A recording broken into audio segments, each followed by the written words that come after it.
Hello, I'm R. Francisco, And I'm Andrew G. and this is the Marxist line, week 75. It's July 25th, 2021. We took a little bit of a break to talk about, for me and Andrew to talk about the show and kind of how we want to move forward. Um, Yeah, because we've been covering the Marxist community for a while now, and it seems to be getting a little bit situations getting worse. So we kind of want to retool our show a little bit and try, going in a different direction in some areas. And yeah, so bear with us over the next few weeks as we kind of try some new things out. yeah, and we'll probably, as Andrew and I, we talk about it. And of course, we welcome any input on the show on Reddit as always. But as we talk about it, we'll try to come up with a plan for how we were thinking about moving forward, and we'll try to put that out there for you guys.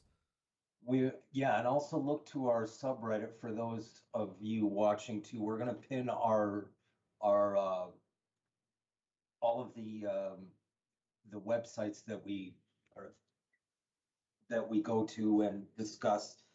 We'll pin that on our subreddit, so we're gonna rely less on doing that weekly now because it seems to be the same article, the same stance from all these different groups. So yeah, if you wanna follow up on those on your own, feel free to do so. We'll do that in the next few days here. Yeah, so that's the that's our research circuit basically. So we have a research circuit of websites that we frequently check out. Um, so so today I was like Andrew and I were talking, and we're gonna report on we're gonna have some informal discussion on Cuba, and maybe and touch on that a little bit, uh, as well as have an interview, or I'll give a report on Podcast right now. what's going on with Western Washington Carpenters. Sorry.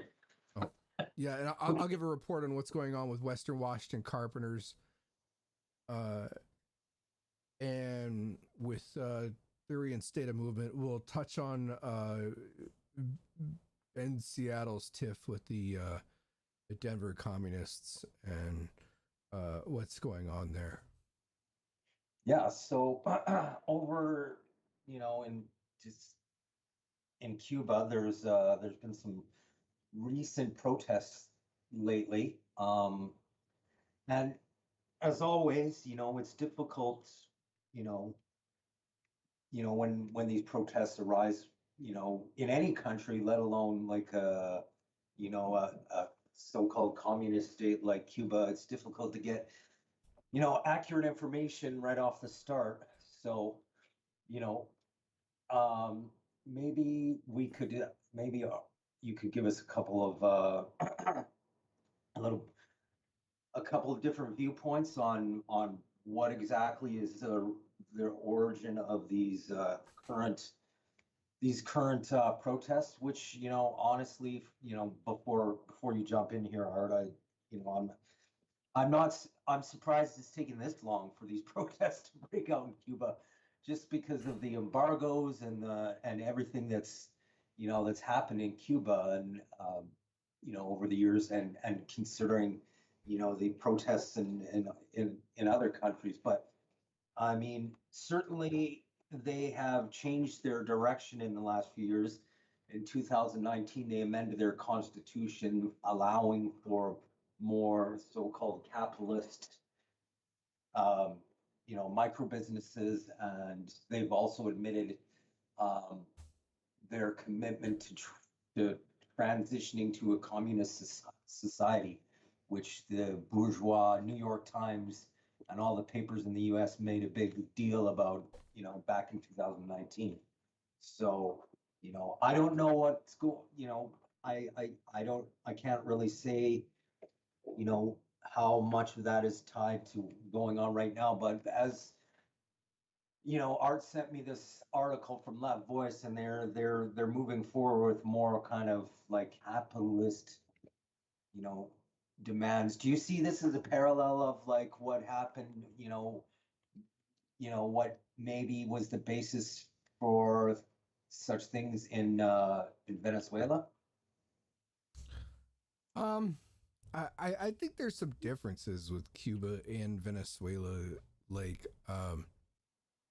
like I feel like Cuba has far more of like of an actual like bureaucracy that runs Cuba. Yeah, I think it's it's it's been far so more I mean it's more Bonapartist. tightly controlled than Venezuela. Well, yeah, like I think Venezuela actually has a capitalist class, Yeah, oh yeah, and that's not so. I don't think that Cuba really has a strong capitalist class that runs the government.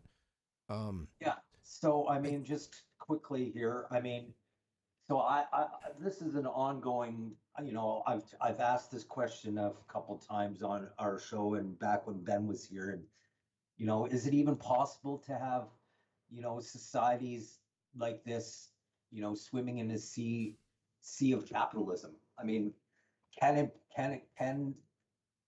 be done? I mean, yeah. what is what's the answer to, you know, democracy in Cuba, but at the same time not allowing, capitalist, a capitalist class or capitalist parties into the system? Yeah, I mean, Because it really takes the whole idea of having an island of socialism literally, yeah, exactly. right? And so, Cuba is an island, and like even like islands that have like capitalist economies, like let's just take like Hawaii for example, right? Like, Yeah. so Hawaii is an island. It's I think Cuba's a little is bigger than Hawaii, but the bottom line is like most a lot of probably most of the things that Hawaii needs to sustain its population to continue construction and have cars and all that stuff, it has to be exported from outside of Hawaii. And because of that, there's like a, there's very high prices for those goods, right? Oh yeah, it's ridiculously expensive there. And I don't think Cuba in that respect is really an exception. Um, like I think it's still heavily reliant on exports. Given the nature of the island. Um, Yeah. I mean, it's only makes sense the way that it I mean, you can only be so much, you can only be self-sufficient to a point right. that, you obviously need other partners to, and with the fall of the Soviet Union and the way, and Venezuela and its crisis, I mean, it's bound to, you know, Yeah, I mean, even more than have some. Venezuela, I think Cuba's reliant on exports, right? Like I think Venezuela's more Well, no, I in meant like right. for energy also. I mean, that Yeah. also provides their energy to, for their economy, for their exports Yeah. at the same time. But, you know, to me, Cuba is, when you talk about an island, but it's almost a perfect metaphor of because it is an island, but at the same time, Gitmo's right there, and it's to me that's like Well, picture perfect. I don't think Cuba has any control over Guantanamo, and No, I know that, but I'm just saying that it's kind of, metaphoric. I know it's not, right. they don't have any control, but it's kind of a metaphor that Gitmo's right there. Like capitalism is just, it's supposedly self-sufficient, but there's Gitmo right there, and that's like a metaphor for Yeah, I how this. mean, metaphors aside, the bottom line is that I think that like it's undeniable that U.S. sanctions and the blockade, the embargo really hurts like Cuba's not only like Cuba's economy, like its country's ability to get money right and revenue, but it's just ability to sustain itself. Yeah, I mean, it's like any, yeah, it's like any, yeah, like, well, Because yeah, it's North not just Korea. the United States that's doing it; it's the U.S. and all of its trading partners, right? Yeah, Like because the U.S. puts a lot of pressure on all of its trading partners to, to help it with this embargo, and it's done it for like 60 years. So since Kennedy and yeah imposed it after I the think Bay of maybe Pigs. 70. It's been a long time. So anyway, like and like I know Obama lifted it, but then Trump reinstated it, and then Biden continued it. Now Cuba has like begun to I would say drift more toward privatization in the last like 20 years. Um like in I think there were signs of this way back, I think in like 2000, 2001, somewhere around there. There was Yeah, actually an Oliver Stone documentary with Fidel Castro. I think it's called Fidel. And uh and Oliver Stone asked Castro like, well, would you ever let like a McDonald's be built in Cuba? And Castro definitely seemed very open yeah, to having a McDonald's in Cuba. yeah, And so I think like there is definitely like a trajectory even back then of like, hey, of thinking about these things. Um and and so okay, well, hold on, let me ask you this. yeah, Would you allow, would you allow a McDonald's in Cuba? would I like if I was Castro, would I Yeah, allow it? yeah. Um I don't think so. Why not? Why not? Yeah, Um just it's I'm leading to something here, but yeah, I mean I think it's it like completely defeats the whole purpose of why you had a revolution in the first place, which was largely because US corporations were, were exploiting the crap out of Cuba yeah, and and making a ton of money on Cuba and sending it back to the United States. yeah. So it's funneling, yeah, exactly. Right. It's funneling. Which is, it's probably less of an issue if you're like the size of the Soviet Union, but when you're an island, a Yeah, tiny island that's a little bigger than Hawaii, I'm sure it's a big deal, yeah, you know. So like so the other thing is like there's been these protests and right and like Andrew, we've been talking about this for 2 weeks now, like these Cuban protests, trying to understand what's going on with them, and we both, I think we both kind of concluded the same thing, and that's that there's like a lot of um contradictory information that's coming out, and it's like it's important to kind of sift through like the fact and fiction of this, right? yeah. Because I mean, the majority. I mean, we both. I asked Art, and I don't know.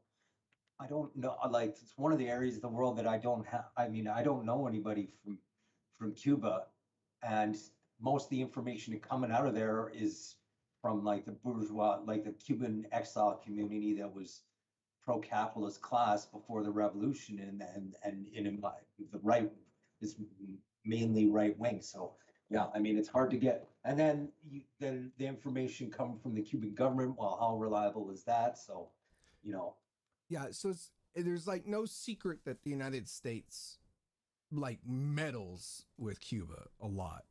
Oh yeah, Like yeah. there's I mean, zero secret they've there. tried to assassinate or like Castro numerous times over the years. The Yeah, in like the Cuban opposition, like bourgeois opposition, is based in the United States, yeah, and the basically the Cuban capitalist class is in the United States, and so there's a lot of like sifting to do. I mean, it's and at the same time, like yeah, there's a lot of influence from Miami and the Cuban exile community in the United States, but then there's also there seems to be like a lot of legitimate grievances, right? yeah, It doesn't seem to be like all exiles. Like I don't think the Cuban exile community has that much independent influence inside Cuba. yeah. Um, Well, yeah. So I mean, I read in the left wing or the left voice, and I've talked about this before, or I mean, I've read about this before, and part of the problem with the collapse of the Soviet Union and the way it was going is, they started also relying on they took on external debt that they started financing because they started, and then this led to dual currencies in the country. And I mean, they kind of talk about the same kind of parallels, and because they in the left voice article they talk about these two currencies happening right now. so And wait. Like, since that's not in the show notes, we should like explain real quick. Like, oh yeah, okay, well, you explain the left voice article then. yeah. So like, Left Voice has this article. Like, we kind of just came across it this morning. It came out literally today. Uh, and like it's dated July 25th, and this article's on Cuba. It's called Cuba Causes and Consequences, and it basically kind of puts out like Left Voice's perspective, and it seems like they do kind of see the both, like there's a little truth to both sides argument to the protests, as far as yeah, there seems to be influence by the United States and Miami, um and then there also seems to be like legitimate grievances, uh and and then there's like like and of those legitimate grievances is that Cuba's kind of developed this dual currency where they're phasing out an older currency, which has caused hyperinflation on the older currency, um and then there's of course like a lot of like domestic issues like keeping the electrical grid going and that kind of thing, as well as Yeah, getting swamped yeah, by COVID. yeah, But but so it does try to balance that out, and that's kind of what I suspect is going on with the protests in Cuba. I know that there's a lot of people in the Marxist community that do not have this perspective, right? Like that, could you explain their perspective then? right? And so we'll just call this. I'd like to say this is like the tanky perspective, and that's probably the best way to describe it. But um, so a lot of people in the Marxist community, I think, have like a special place for Cuba, and Yeah, yeah, right, that's, yeah, you could see that. Yeah, especially like in the United States, and so and there's like no credibility with Miami and the Cuban exile community with the left, uh, and like I don't think they deserve any credibility. And so um like yeah, but with these protests, I know that there's like a significant section of the Marxist community that basically calls all of these Cuban protesters gusanos and basically, US puppets, and um And there might be a little bit of truth to some of that, right? Like that, yeah, maybe there are some Sure, but we can't be protesters jumping that on are this tied to bandwagon and Miami, just, of you know, course. that every single protest is CI coup based, you Right. know, And yeah, operation. I we've mean, there, reported this for to me, years. this makes sense, these protests, because the embargoes and stuff, yeah, and the GDP contracting. I mean, this happens in any country when things go down the shitter. Yeah, I mean, I know Luna Oi called this a color revolution. She put out like a video like how to spot a color revolution, and and there's been a few of these kinds of videos and opinions circulating on YouTube, on Reddit, on Facebook, etc. Um, and which is kind of like knee jerk reaction stuff. Yeah. Um, now, now the other opinion besides Left Voice I wanted to briefly mention was CVO, which is a much smaller group. And I know Frank Arango put a public post, uh, basically kind of saying very similar stuff as Left Voice, that that basically it seems that these aren't just all like these protests are not just all like just some concoction of the United States and Miami, that they seem to have legitimate grievances. He mentions the Cuban system basically still dependent on tourism and visits from Cubans in Florida, and not being like self-sustaining and not being communist. And yeah, I mean, I think that's true, that it's not communist, but there are, I mean, it's definitely there have been certainly some significant reforms there. um and the other thing is, like Frank mentions, that he opposes the embargo, which is good. I mean, I'd be concerned if anybody said they didn't. uh, No, but yeah. but I think it's important to recognize, regardless of the deficiencies and the problems with the Cuban government, I think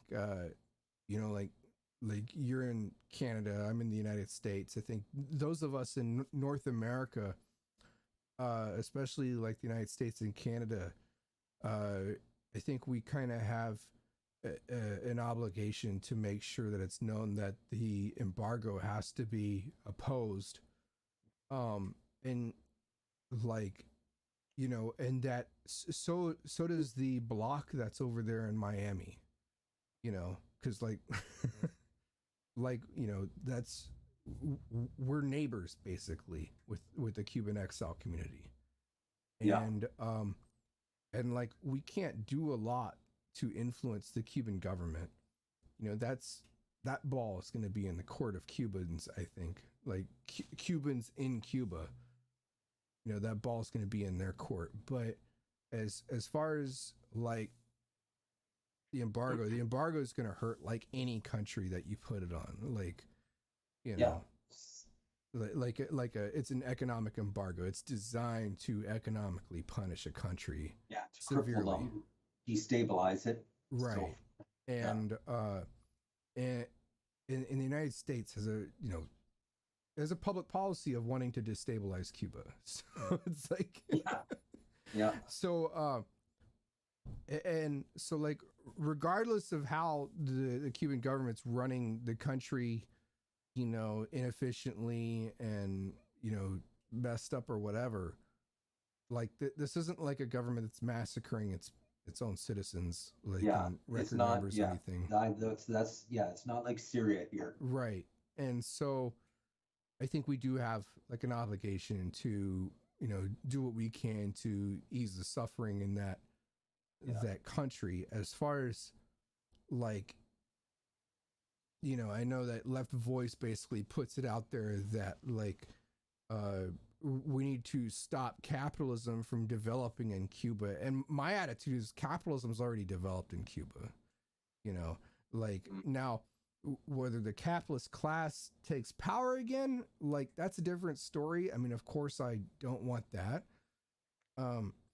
And so like, and I think a lot of that has to do with Miami right now and the Cuban exile community. Like basically, you know, not lending them any credibility. All I know is it's going to be a tough road ahead for the Cuban government with the path it's on right now, I think.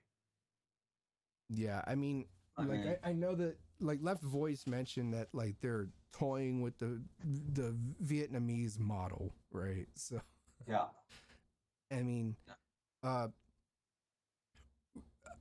know, to me, like, yeah, like I don't really understand what that means exactly. Like the Vietnamese model, like how that's going to be, you know, what they actually mean by that, or how far they're actually going to go. And I haven't really studied it probably as deeply as I need to. But and I hesitate to really firmly say this is what we should be doing in Cuba. I mean, I know that we're in the United States or in Canada, and those of us that are involved in that are in countries that are involved in the blockade, like that is something that we can actually push for that would help Cubans, you know, and it's up to them to hold Castro and the Castro clique. Well, the Castro clique, I'll say, like the Cuban government, you know, accountable. And like as far as like overthrowing the Cuban Communist Party and whether that's necessary or not, I mean, it's going to be up to, I think Cubans are the best educated on this. Yeah. You know, on whether that's necessary or not. And I don't think Americans are really the best educated on it. No. Yeah. I mean, Americans, like, you know, from the United States or Canadians, you know, I mean, it's like, so that's kind of my attitude with that.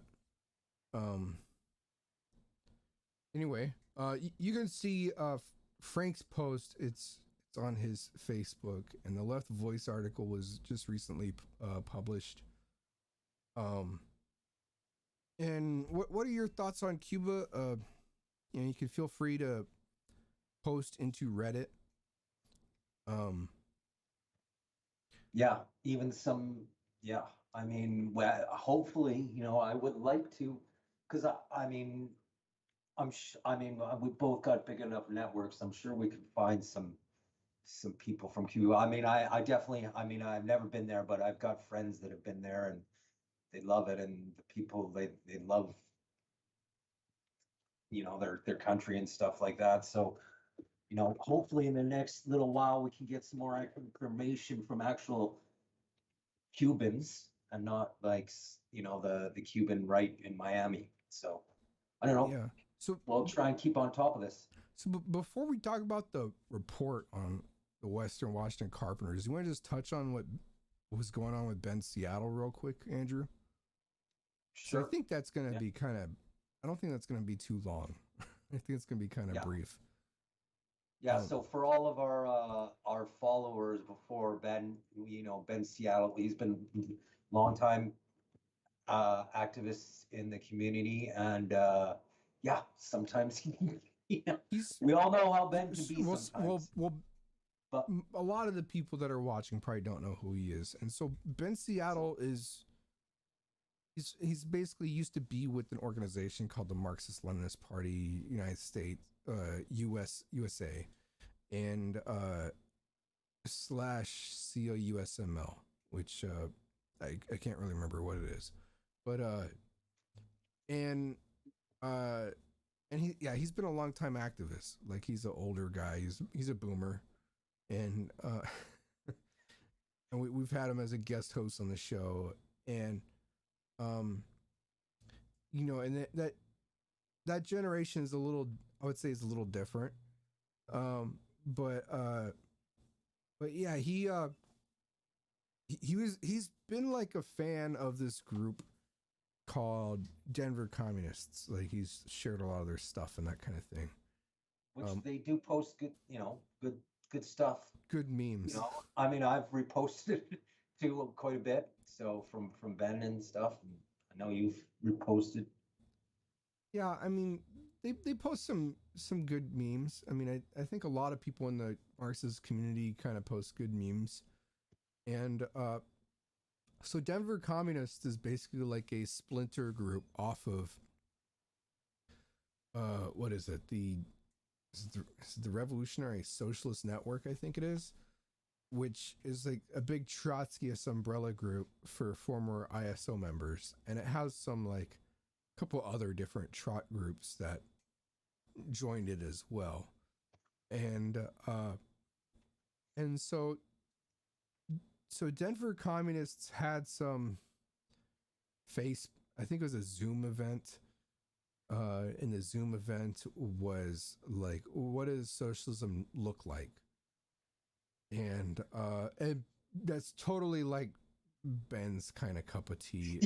I wasn't surprised when I heard this at all. I was imagine what socialism's gonna look like in 100 years. You can imagine flames shooting out of Ben's head when he read that title. Right. And so Ben attempted to join the Zoom call, and he was like immediately removed from the call.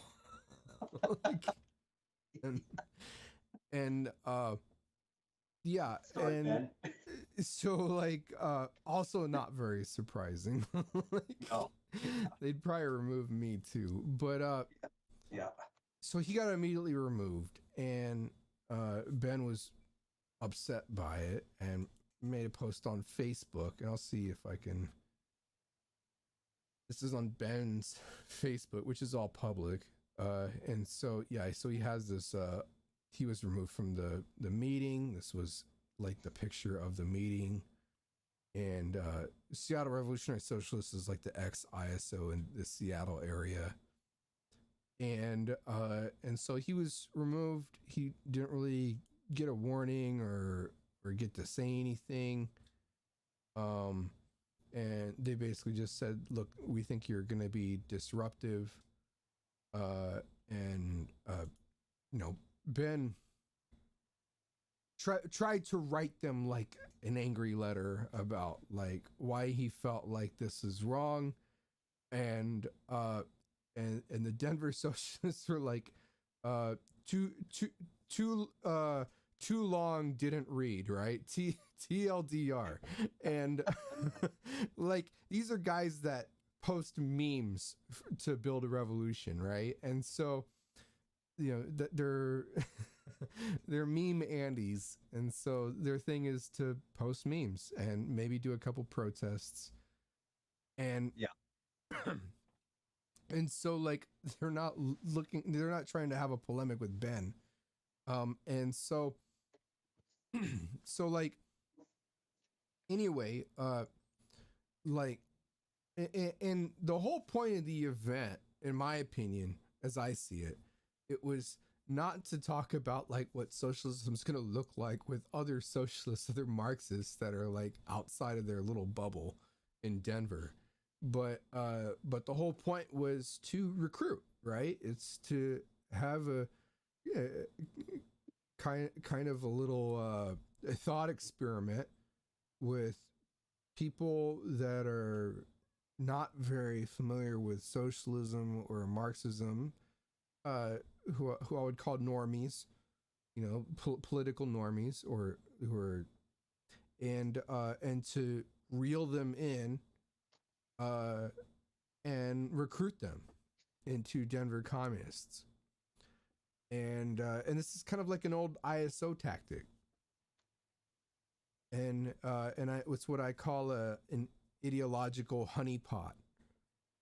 And so I don't know. I mean, I would think that Ben Seattle would have recognized this. I mean, I certainly recognized that I wasn't that interested in attending this Zoom meeting where they're just trying to recruit people, because I've attended a couple other Zoom meetings, and this is kind of what all of their Zoom meetings are like. They're not interested really in talking or debating with other Marxists in the country.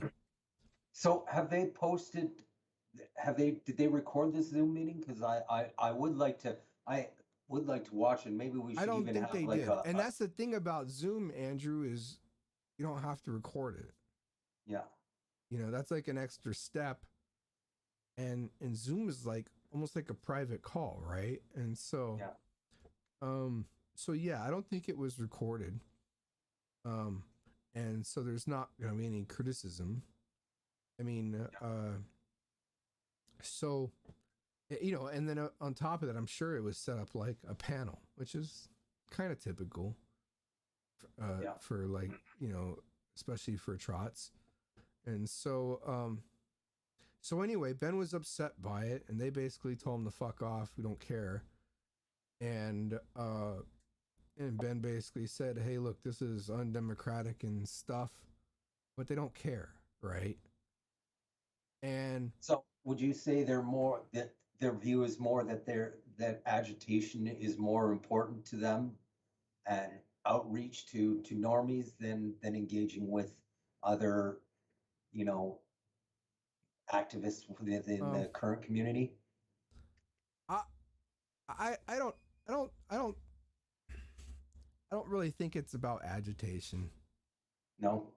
Because if it was about agitation, you'd make it as public and available as possible, right? This is purely about like recruiting for a club. Yeah. And finding like a couple of new recruits. So they just see Ben as scaring off.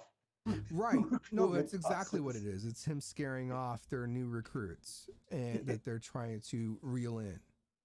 Yeah. Because like, okay, so you have multiple Marxists. They're not all going to have, you know, especially from different groups, they're not all going to have the same opinions. They're going to challenge each other. Right. And so if you're trying to recruit as an authority on a subject matter and someone comes in and challenges you on your authority, I mean, it makes it a little difficult. So I think that's kind of what was going on. I personally thought it was a big waste of time, so I wasn't really that interested in it. And I think that this is kind of like, this is just like, yeah, we're talking about Denver communists, but there's a lot of groups that are like this, right? I mean, we've definitely attended more than our share of Zoom meetings, and I've definitely been kicked out of more than my share of different group meetings and forums, etc. And so this is all over the movement. Yeah. You know, which isn't much of a movement, by the way. And so it's not really a big surprise. And the other thing is Ben, like, I just want to touch on the irony here, is Ben is interested in what Denver Communist has to say about, like, what does socialism look like, right? Yeah. But then, like, you know, I've argued with Ben for months on this idea that there's a Marxist community and that's in serious dysfunction, and Ben refuses to acknowledge that there's a Marxist community, and you know, and therefore, how can a Marxist community be dysfunctional if there's no Marxist community? Right? And so he sees it as some kind of dysfunction in the broad left. And so we see things a little differently. And so I find it ironic that Ben's here trying to make friends with these, you know, with the Denver communists, and it's like, but Ben's Yeah, kind of rejected the idea of that there's even a community, yeah, or that or that there needs to be a community here. Um, yeah, and he's already rejected that they're Marxists, pretty much. Ben doesn't think that any that any of these groups are Marxists. I've heard him. yeah. I think we both talked to him about this, and Yes, we both got into big arguments, yeah, and debates. yeah, like so, like what's there to talk about? Yeah, You know, um, so like, so anyway, there's multiple problems here, and then I know Ben his whole thing about this is he says it has to do with like the ISO's social democratic politics, and so the ISO has had a history of being very social democratic, where it kissed the butts of union leaders in the Democratic Party, and like it campaigned for I think it campaigned for Obama, and Bernie Sanders had its members doing that. And the Seattle branch, by the way, which was a part of this Zoom meeting. And so the ISO was a part of these things, and Ben said that, hey, look, it has to do with social democracy, and social democrats are, they kicked me out because they're social democrats. And that's probably part of it. But and I know, like, there's I've heard other takes that it's, the problem is that they're trots, which maybe that has something to do with it. But I think you could take this example, this incident, and you could replicate it anywhere in the Marxist community at this point. Like, this kind of attitude of banning the people that you think will be disrupting your little recruitment process, because nobody really that I've seen seems genuinely interested in organizing broadly across the Marxist community. yeah, no, Like seriously doing it. I mean, I think probably the closest thing is maybe Luna Oi, like, and that's kind of a stretch. Like, and because I've seen like her interview, but it seems like she mainly interviews tankies. yeah. you know so anyway, maybe we should move on, huh? Yeah, okay. All right. Do you have So yeah, anything to just say if you about want Ben, to or like read that little blurb, it's on my timeline too on Facebook. So because Ben tagged me in it, and you can follow along if you like. And if anybody has any next, questions, throw them out in the chat and we'll try to get to them. so next, let's talk about as some of you may or may not know, Art is a carpenter. So he's been involved in organizing strikes before, and currently the union is under negotiations, correct, Art? Right. So could you maybe, before you talk about how that's going and stuff, could you just give a quick history on like when it was formed, members, affiliations, what past leadership's been like? Yeah, so I'm in Western Washington. I'm in the Seattle area, and in Western Washington has about 13,000 members. The Seattle area, metro area, has about, like, I think 4,000, 4,500, somewhere around there. It might have like five, but of that members, it probably has somewhere closer to like 5 to 6,000. And because most of the work is in Seattle, and And so it's the Western Washington contract that's being talked about. And I've been I've been a carpenter for almost 15 years now. And even though I keep saying 13, and whenever people ask, I think I stopped adding years after 13. And so but anyway, 3 years ago, there was a big contract struggle, and I was running a rank and file blog, agitation blog at the time that I started 2 years before that, about 5 years ago. And so 3 years ago, the contract struggle started to heat up, and I'd already agitated around contracts before that, and I started a Facebook group, and the Facebook group kind of went viral, and a lot of people joined, and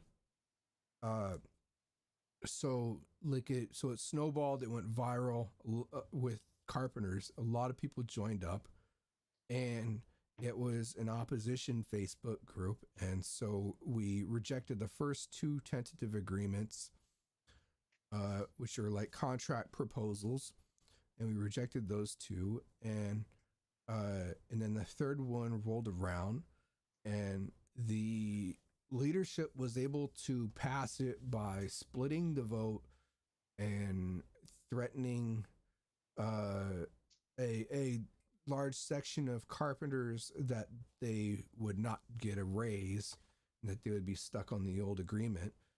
And they also lied to thousands of members on a group telephone call that the operating engineers, which are like a union that's a close ally of the carpenters, had already signed to an agreement that was not much better than ours, which was a lie. They hadn't signed anything.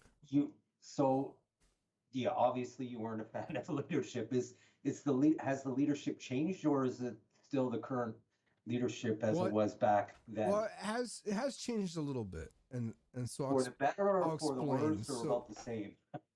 So the operators didn't have an agreement signed, and so they went on strike that year after the carpenters agreed to their contract, and the operating years went on strike, which meant that the carpenters couldn't work anyway, and the operating engineers I think they got a decent raise.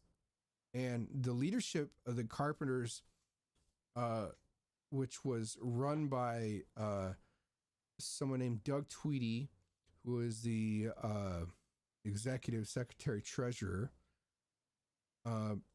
he basically went into early retirement, and so he retired early, and which I think had to do with the fact that he could not squash the opposition to the satisfaction of the leadership that's in Las Vegas, of the entire union.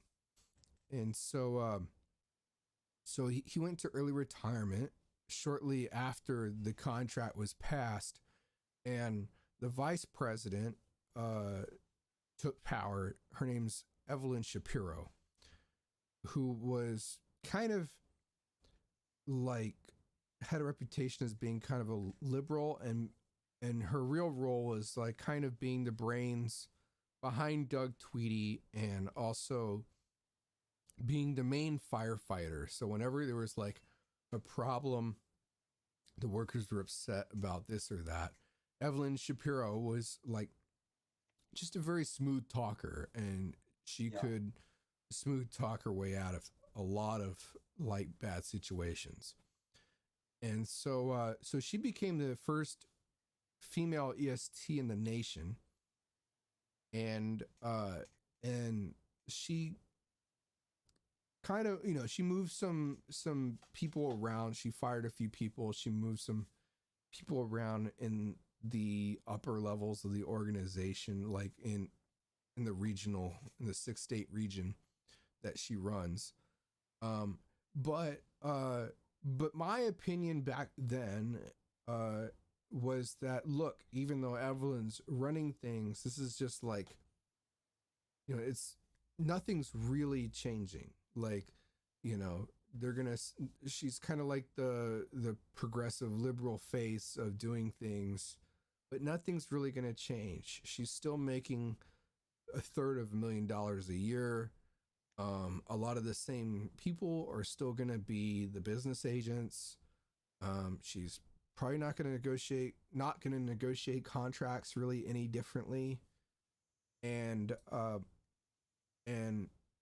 like, yeah, she said that she's more committed to transparency or whatever, but that probably has a lot less to do with her and a lot more to do with the fact that there's like an actual opposition now. Yeah. And so she's still the current yes. head of, yes? Okay. Yeah. Yeah, and she's probably going to stay the current head for a long time. So how are the current negotiations going then? So the current negotiations began in like the spring, and things, the opposition quieted down almost immediately after the contract was passed 3 years ago. And my prediction was that basically guys would go to sleep on it, or carpenters would go to sleep on it, and when the new contract comes up, it'll put a fire under their asses and they'll get interested again, kind of at the last minute. And so negotiations began in the spring. They got postponed by Evelyn with 30-day extension, which I think had something to do with COVID, the coronavirus and stuff. And so they had a 30-day extension to pull it out even further. And then when they did have the first tentative agreement ready, they gave it to us on a Friday, and they wanted it voted on by Wednesday. So all right. So how long ago was that? This leading to that was in June, and so that was around. Yeah, go ahead. That was around June 1st. Yeah. So is there any? So what's your thoughts on the contract, and is there any, like, do you have any thoughts about like reviving your rank and file blog in the same manner you did in the last time? Is there any current activity on that? Well, the blog that I used to run, the Control Line. Yeah. I had issues with keeping it up, and basically I got muscled out. I got muscled out of it by a company because I forgot to pay the URL or something. Yeah. And like some Chinese company immediately bought up the URL, and then basically all the data that was on the blog is gone. Yeah. And so that's the issue with that.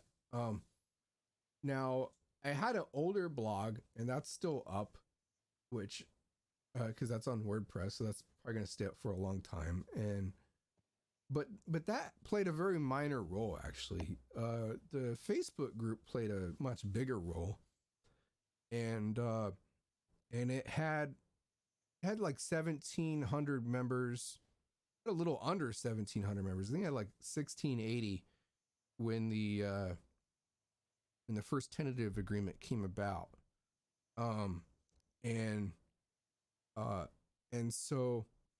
We only had like 3 business days to vote on this. Like, they gave it to us on a weekend basically, and it's the summertime. I mean, I shouldn't have to remind anybody that in the summer you usually take your kids out on the weekend, right? Yeah. So you're not thinking about like the contract's out, Yeah. unless someone texts you and lets you know. And so they basically had 3 business days to think about this, talk about this, and vote on it.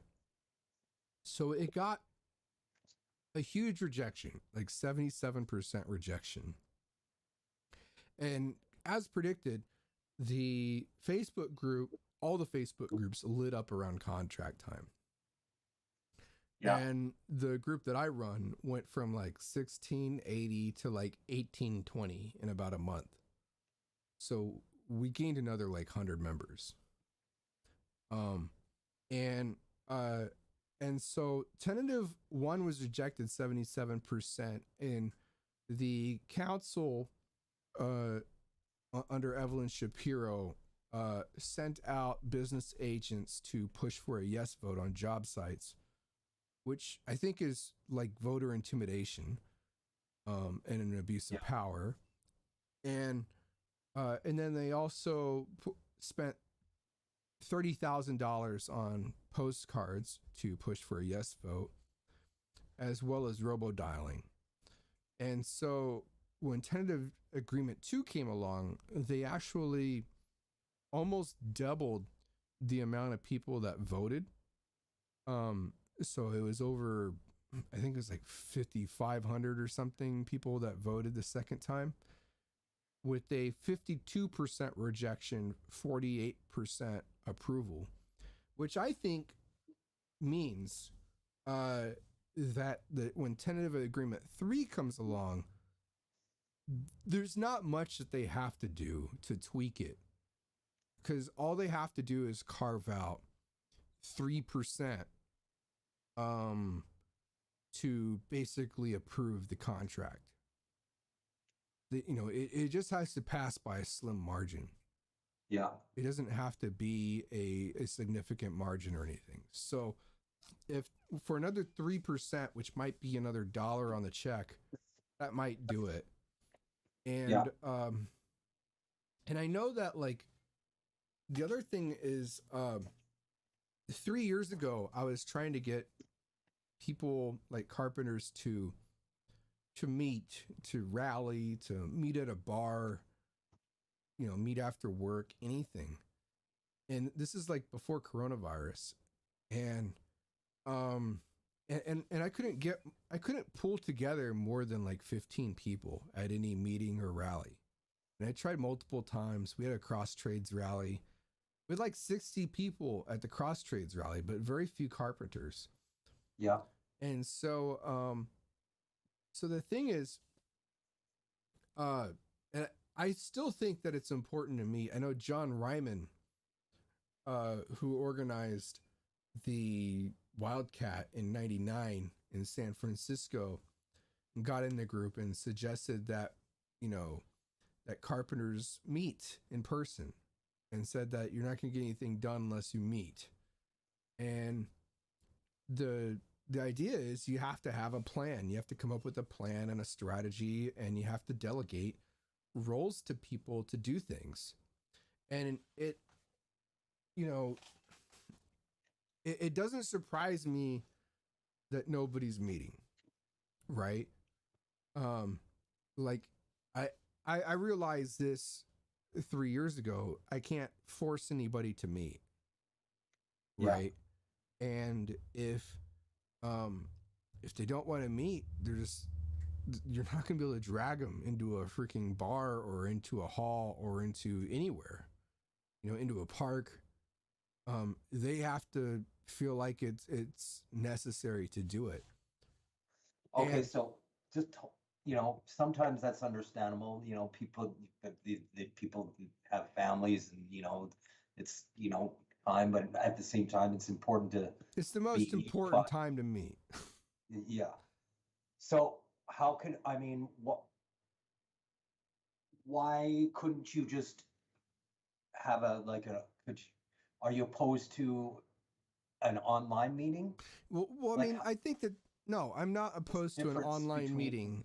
Why would you rather have a live, a meet in person than online now? Or would you? I personally don't think it makes much of a difference.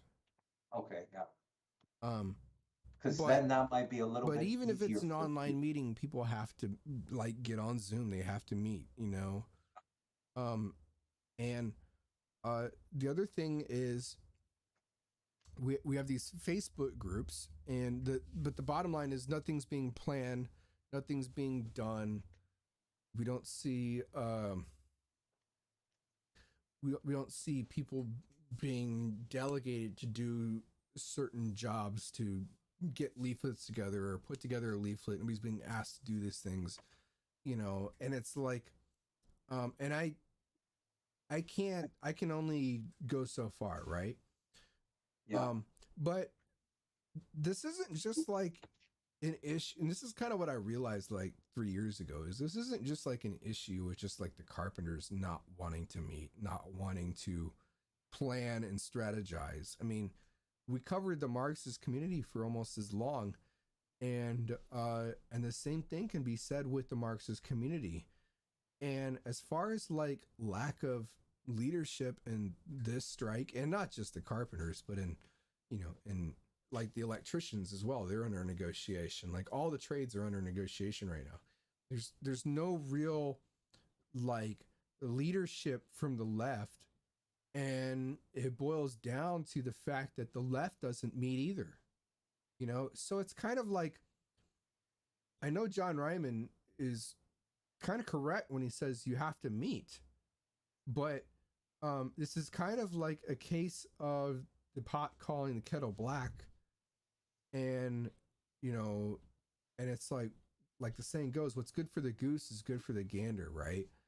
And Yeah. John Ryman has never really been a proponent of revolutionaries meeting for like revolutionary activity, and so it's reflected in that.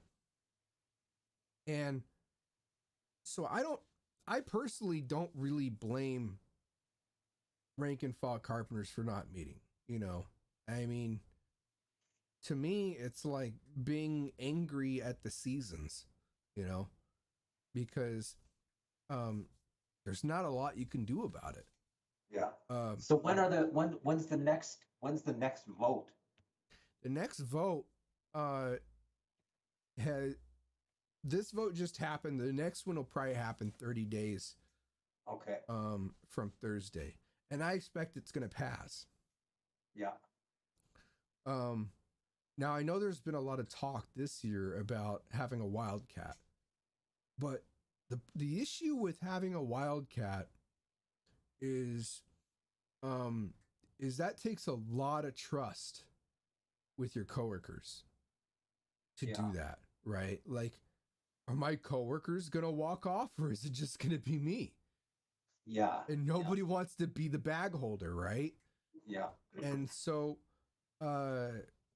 that's the issue with that. And even though there's been a lot of talk about a wildcat, I don't think anybody wants to be a bag holder, and it's difficult to build that kind of trust if nobody's going to meet with each other, whether online or in person, and talk to each other, outside of the workplace.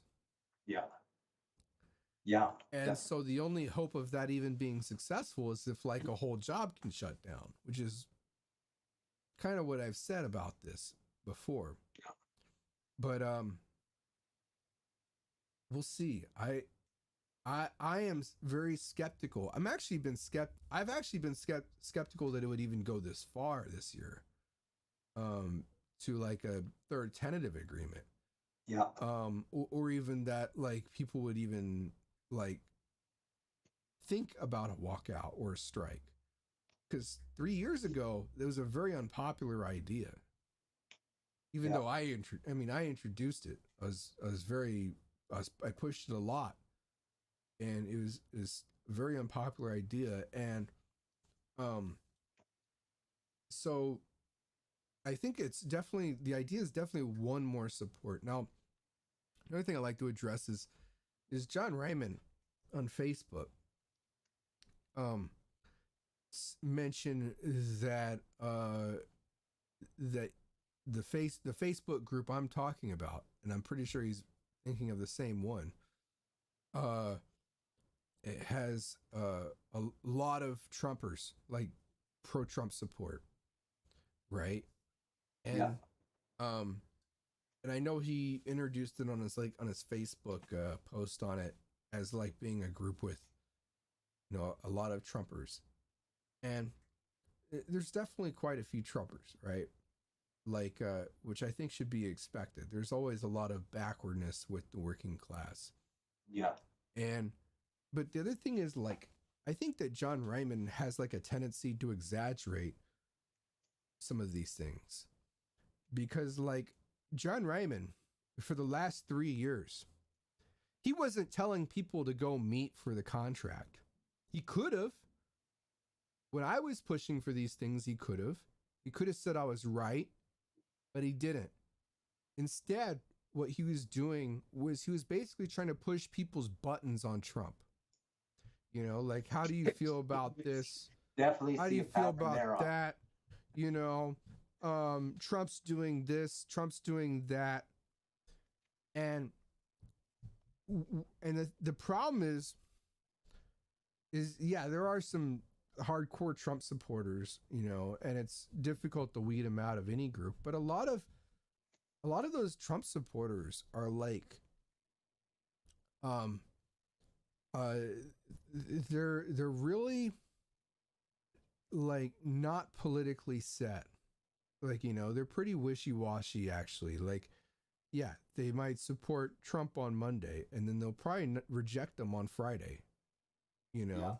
And so within a year they might change their politics. And so the issue is I think that John Ryman really killed a lot of the credibility that he had. You know, like, he had credibility by default because he organized the 1999 Wildcat strike. Yeah. And so he had credibility as basically a leader, as someone with experience, as someone that's trustworthy. And then what he did is basically try to start flame wars for 3 years. And yeah, like, Trump's racist and misogynistic and does, you know, has pushed for all kinds of fucked up policies. But it's like,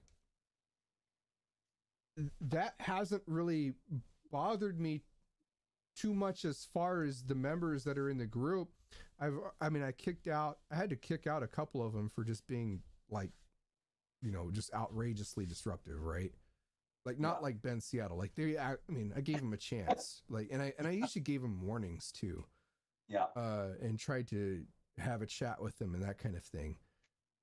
But just like outrageously disruptive Trump supporters. And then there's also some that were not, you know. And the thing is, like, John Ryman tried to start like these kind of political flame wars in the group. And it's just like people just wanting to get rid of him for just stirring up shit, you know? Yeah. And that has nothing to do with their contract. And they just saw it as annoying, right? Yeah. And I understand it's necessary to build up like consciousness on Trump, but I think that it's more important to build up class consciousness, and that's going to build up consciousness on Trump. Yeah. And that's been my experience. Like, building up class consciousness helps people to realize that Trump's working for the other class. Yeah. Yeah. Because, fortunately right now, too, the politics of the working, it's too embedded, you know, in people's minds. They're just not going to listen until, I totally agree. You've got to start with class consciousness first. Yeah. It's unfortunate, but yeah, people's politics are too embedded, and they take it personally when you start attacking, you know, like. Yeah. When you start attacking people get defensive. Yeah. You know, yeah.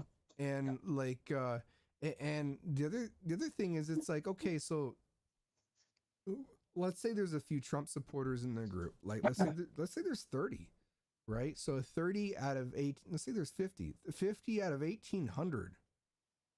It's kind of a small minority And it's like, and so when you go picking a fight with them and then stirring up shit, I think it's far more harmful to alienate the other 1,750 who are either apolitical or don't give a fuck, you know, Yeah. and don't want to read this stuff. I think that's far more harmful than, you know, trying to pick a fight with the 50, which I know Trump supporters love doing, by the way. They just love. It's like they can't resist the flame war either, you know. Yeah. Yeah. Like, No, definitely. Definitely. Yeah. Yeah. anyway, All so right. So that's kind let's of what's been going on. final thoughts on this before we wrap up the show there. Yeah, final thoughts is the Marxist community is and that goes with the Trots and pretty much everybody under the sun is total dog shit when it comes to these contracts and is not a help whatsoever. I mean, I guess maybe I am, but like I mean, I don't mean to toot my own horn, but I am the admin of the group. And I know I do speak out, but I'm like the only one that actually speaks out for the contract, and who's given Carpenters a voice in Western Washington, who's like political, who's in the Marxist community, and but the rest of the Marxist community has been absolutely no help whatsoever, and they haven't been a help 3 years ago either. Absolutely zero help. They never had my back. They never tried to help any. And this is kind of what I realized 3 years ago is this, you know, running it solo like this, it sucks. It's not effective. I know. Well, I've seen attacks on you on Facebook too, on people, you know, when in some of these groups. Yeah. Like, well, what have you done? Like, right. Yeah. And they're I'm like, you're not helping. What are you doing? Like, I mean, this is the foundation of you know, is the working class, is building class consciousness and helping the workers. Right. You know, because they're the only ones that are capable of overthrowing the capitalist class. Yeah. So, yeah. Anyways, frustrating. Yeah. Anyways, yeah. So, that's it for this week, Art? Yeah, you want to keep us updated on how those negotiations? That's kind of it for this week, and I mean, I do think that. It would be like very positive if the Carpenters did have a strike, even if it was a wildcat. Like just to put it into context, 5 out of the 20 richest people in the world live here in the Seattle area. Yeah. 1/4 of the richest people in the world live in this fucking shitty city, and in this area, and it's chock full of millionaires and billionaires. And the other thing is, it's a major construction hub in the country. Like there's been an ongoing construction boom for almost 10 years. Yeah. And so it's like there's construction workers from all over the country working out here. And if one trade, whether it's the carpenters or the operating engineers, goes on strike and is successful, the rest of the trades are likely going to follow, and they're going to pay attention because they all work together, right? Like, so. Yeah. Instead, though, we've got billionaires fucking doing some fucking stupid ass space race. You know? Yeah, well, yeah, but I mean, speaking of billionaires doing a space race, like, so that's Jeff Bezos. But the thing is, Amazon HQ1 is in Seattle. Yeah. Right? Like the northern half of Seattle is almost all Amazon. Yeah. It's almost all a giant fucking corporate park for Amazon.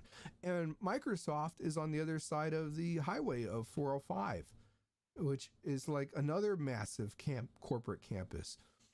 And so like I think strategically, if class consciousness is built with the construction workers, it's very, very important. And the history of U.S. labor, of the U.S. labor movement, union movement, organized workers, you cannot discount the impact that the building trades have had on the labor movement. The carpenters basically not only helped to start the AFL, but they also helped to kick off the 8-hour workday. And they were like one of the only trades involved in the Second International. So like, and they basically invented business unionism. Like business agents came from the American Carpenters Union. They invented that. And so having an impact there is really important. And it's like, it's kind of sad that the Marxist community and the left is so dysfunctional and fucked up.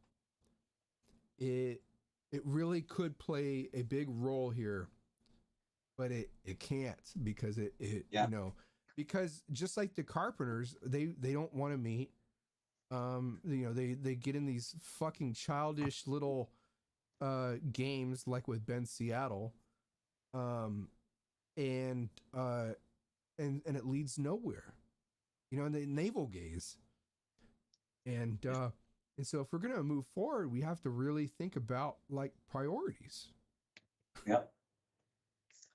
All right. Good points, Art.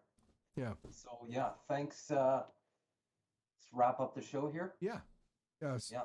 Thanks for reeling me in here. That's okay. I'm sure you'll keep us updated on the future on the negotiations. Maybe you can keep us apprised next week and on our next week's show. And thank you everybody for tuning in again this week. And we'll be posting, like we said, we'll be posting our circuit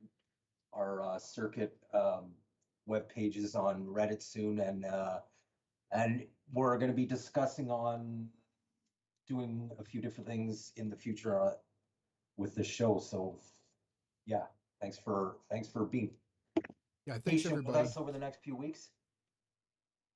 What's that? I just thanking everybody for just being patient while we retool our show a little bit over the coming weeks and stuff.